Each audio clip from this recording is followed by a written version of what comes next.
Assalamualaikum warahmatullahi wabarakatuh. Perkenalkan, nama saya Rahmawati Syafrina Putri, NIM 1904030 dari kelas A. Saya merupakan mahasiswi program studi S1 Farmasi, Fakultas Farmasi, Universitas Perintis Indonesia. Pada kesempatan kali ini, saya akan menjelaskan mengenai sel bakteri dan strukturnya. Bakteri. Bakteri adalah kelompok organisme yang tidak memiliki membran inti sel. Bakteri merupakan organisme mikroskopik yang menyebabkan organisme ini sulit untuk dideteksi. Struktur sel bakteri. Struktur sel bakteri ini memiliki 3 bagian, yaitu dinding sel, bagian internal, dan bagian eksternal. Kita bahas satu persatu.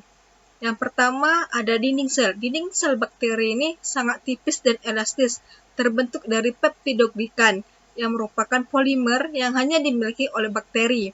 Fungsi dinding sel yaitu memberikan bentuk sel, memberikan perlindungan dari lingkungan, dan mengatur pertukaran zat-zat.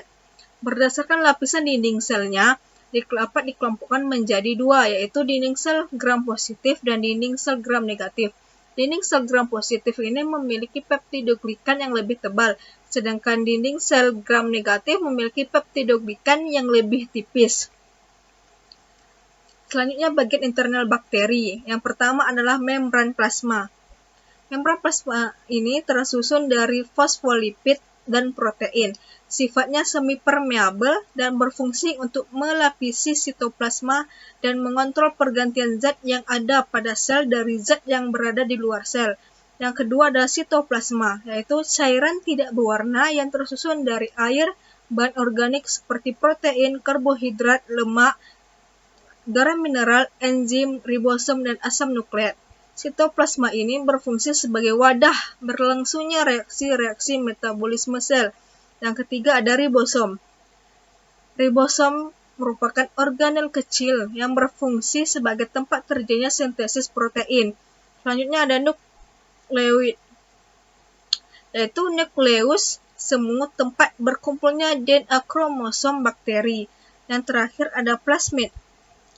Plasmid ini berfungsi dalam rekayasa genetika sebagai vektor yang membawa gen asing yang ingin disisipkan pada bakteri. Selanjutnya adalah bagian eksternal dari bakteri. Yang pertama ada flagella. Flagella merupakan bulu cambuk yang terdiri atas senyawa protein yang terdapat di dinding sel dan fungsinya untuk alat pergerakan. Yang kedua adalah pili. Pili merupakan rambut-rambut halus yang tumbuh dari dinding sel yang berfungsi untuk membantu pelekatan pada substrat dan penyaluran materi genetik pada saat konjugasi. Yang terakhir ada kapsul. Kapsul merupakan bagian aksesori dari bakteri yang berbentuk padat dan tebal, memiliki fungsi melindungi bakteri dari suhu atau kondisi lingkungan yang ekstrim. Selanjutnya bentuk-bentuk bakteri. Bentuk bakteri yang pertama adalah kokus, yaitu bentuk bulat. Bentuk bakteri kokus ini ada 6 macam. Yang pertama monokokus, yaitu tersusun dari satu-satu. Ada diplococcus yang bergandengan 2-2. Ada tetracoccus bergandengan 4-4. Ada sarcina bergerombol membentuk kubus. Ada staphylococcus yang bergerombolan membentuk buah anggur. Dan ada streptococcus yang bergandengan membentuk rantai. Yang kedua adalah bentuk basil, yaitu batang. Ada 3 bagian. Yang pertama monobasil tunggal, ada diplobasil bergandengan 2-2, dan ada streptobasil bergandengan membentuk rantai. Yang ketiga adalah bentuk spiral, lengkung. Bentuk spiral, lengkung yang lebih dari setengah lingkaran. Ada vibrio, bentuk lengkung yang kurang dari setengah lingkaran, dan spiroseta, berbentuk spiral yang halus dan lentur. Selanjutnya adalah klasifikasi bakteri.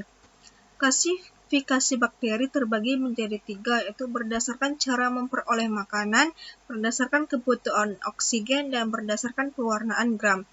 Berdasarkan cara memperoleh makanan terbagi menjadi 2, yaitu bakteri autotrof dan bakteri heterotrof. Bakteri autotrof yaitu bakteri yang mempunyai kemampuan sendiri untuk membuat zat organik sebagai bahan makanannya dari bahan-bahan organik yang terdiri dari fotoautotrof dan kemoautotrof. Sedangkan bakteri heterotrof yaitu bakteri yang hidup dari ketersediaan bahan organik dari makhluk hidup lain atau dari lingkungannya. Yang kedua, berdasarkan kebutuhan oksigen. Ada bakteri aerob dan bakteri anaerob. Bakteri aerob, bakteri yang tumbuh apabila ada oksigen, sedangkan bakteri anaerob, bakteri yang tumbuh tanpa adanya oksigen. Yang ketiga, berdasarkan pewarnaan gram.